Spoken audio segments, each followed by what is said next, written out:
Hello, আসসালামু আলাইকুম। শখের খামার ফরিদপুর ইউটিউব চ্যানেল থেকে ছোট্ট একটা শর্ট ভিডিও নিয়ে চলে আসলাম। তো তৃতীয়তম দিনের আপডেট আপনাদের সাথে শেয়ার করব। তো ভিডিওটি অবশ্যই স্কিপ না করে শেষ পর্যন্ত দেখবেন, আর অবশ্যই চ্যানেলটি সাবস্ক্রাইব করবেন, লাইক করবেন, কমেন্ট করবেন এবং শেয়ার করে অন্য ভাইদের দেখার সুযোগ করে দিবেন। তো ভিডিওটি শুরু করা যাক। তো আজকে হচ্ছে আমার ব্রয়লার বাচ্চার বয়স 3 দিন। তো তৃতীয়তম দিনে আমি হচ্ছে মক্সিলিন ডিএস বেড দিয়ে দিলাম।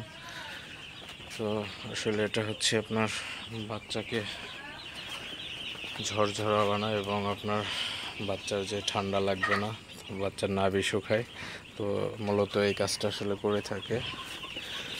তো ব্রুডিং টাইমটা খুবই ইম্পর্টেন্ট একটা টাইম। আসলে ব্রুডিংয়ে যদি বাচ্চার ঠান্ডা লেগে যায় তো অবস্থা খারাপ হয়ে যাবে। তো এই জন্য হচ্ছে আপনার ঠান্ডার ভালো একটা ওষুধ আপনাকে ব্যবহার করতে হবে। তো যদি আপনার ব্রুডিং পার্টটা যদি আপনি ভালোভাবে শেষ করতে পারেন তাহলে কিন্তু বাচ্চার আর তেমন একটা কোনো সমস্যা থাকে না এবং বাচ্চাগুলো কিন্তু খুবই ভালো থাকে। বাচ্চার মর্টালিটির হার অনেক কমে যায়। তো এখন সকাল 8টা বাজে। তো এখনও আমি লাইটগুলো অফ করি নাই ব্রুডিংয়ের। তো আর একটু পরেই করে দিব, একটু রোদের ভাব উঠলেই। তো আমি আরেকটা বোর্ডিং দেখাই আপনাদের। এটাও ঠিক সেম ভাবে করা আছে। বাচ্চাকে একটু মাঝে মধ্যে তারাই দিবেন, দেখবেন বাচ্চাগুলো একদম উঠে দাঁড়াইছে। আপনারা দেখতে পাচ্ছেন বাচ্চাগুলো মাশাআল্লাহ খুবই ভালো আছে, সুস্থ আছে।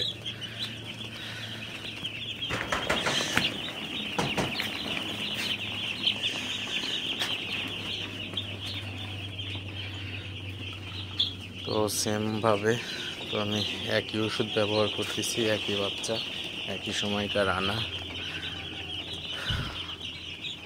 তো আপনারা বরাবর হচ্ছে 3 দিন মক্সিলিন ভেটটা ব্যবহার করবেন। 1 লিটার পানিতে 1 গ্রাম এটা ব্যবহার করবেন। তো বাচ্চা ভালো থাকবে, সুস্থ থাকবে। তো ভিডিওটি আর বেশি বড় করব না। সবাই ভালো থাকবেন, সুস্থ থাকবেন। শখের খামার ফরিদপুর ইউটিউব চ্যানেলটি অবশ্যই সাবস্ক্রাইব করবেন, লাইক করবেন, কমেন্ট করবেন এবং শেয়ার করে অন্য ভাইদের দেখার সুযোগ করে দিবেন।